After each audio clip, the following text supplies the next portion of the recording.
Hi guys, I'm Connor. I'm Emma. And we're gonna check out Aquatica's new Reef Plunge. Now you might remember Dolphin Plunge, and this is very similar to that, but they've redone it completely. And it's a whole new experience, so we're gonna go check it out.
Hey guys, so this is going to be the habitat for Reef Plunge. We just got off and it is awesome. We had a great time. So much fun. Got to ride it a few times. If you look right through there, you can see actually the slide where you go through the habitat. And if you look close enough and fast enough, you might be able to see some of the commerce dolphins right here, right past you as you go by.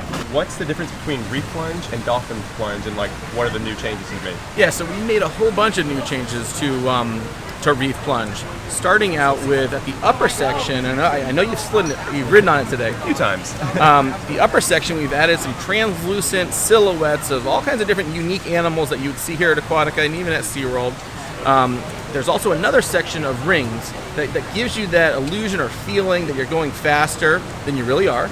But then the highlight is you do slide through our dynamic habitat. So you'll come into a section where there are clear acrylic tubes, and you can see Commerson's dolphins, which have always been here at Aquatica, but we've added some new animals to the habitat, made it dynamic, changed the water chemistries a bit. We've got leopard sharks, so you could see a leopard shark. You could swim through a sardine ball through that, which is a really unbelievable experience. And then you finish out here into the runouts. Runouts are, relatively plain on how they look, but what that does for us operationally, it allowed us to lower the height requirement. So previously, when it was Dolphin Plunge, it was a 48-inch height requirement. Now it's a 42-inch height requirement. Awesome. So still traversing up a 50-foot tower, coming down 340 or so feet of slide path. But now we've allowed some of our shorter riders, younger riders, to experience it, which here at Aquatica, it's a family-friendly water park. We want to try to get as many riders onto our attractions as we can. Awesome. And with that, what else is new coming to Aquatica soon? So Reef Plunge is just the start of many more enhancements to the park. Truth is, we're doing our largest in-park expansion in the park's history. So making modifications to some of our slides to improve the guest comfort. So Kari Curl, for example, a family raft ride, we've added a conveyor belt to it. So now guests just walk to the top and have the ride there, the ride vehicle ready for you.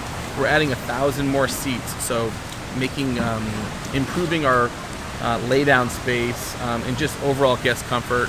And then of course we are adding more culinary locations to the park for guests to have easier access to lunch and dinner, whatever they may need. So Commerson's dolphins are one of the many different species of dolphins that are out there. So orcas are some of the largest dolphin species out there. Commerson's dolphins are some of the smallest. So oftentimes people are just like, oh my gosh, like black and white dolphins, those are rare. Black and white is actually a pretty common color for dolphins that are out there in the world's oceans. Okay, so these are some of the smallest. So you can take that card if you'd like. Say they only get to about 5 feet long and 100 pounds. That's a fully grown Commerson's dolphin. So the 3 boys that you see out there are completely fully grown. So they are very cute. But they are also very old too. So at 23, 28, and 40, they've all either doubled or more the natural lifespan of a Commerson's dolphin. Awesome. Do they have names? Yes, their names are Pepe, Juan, and Ross. I love that.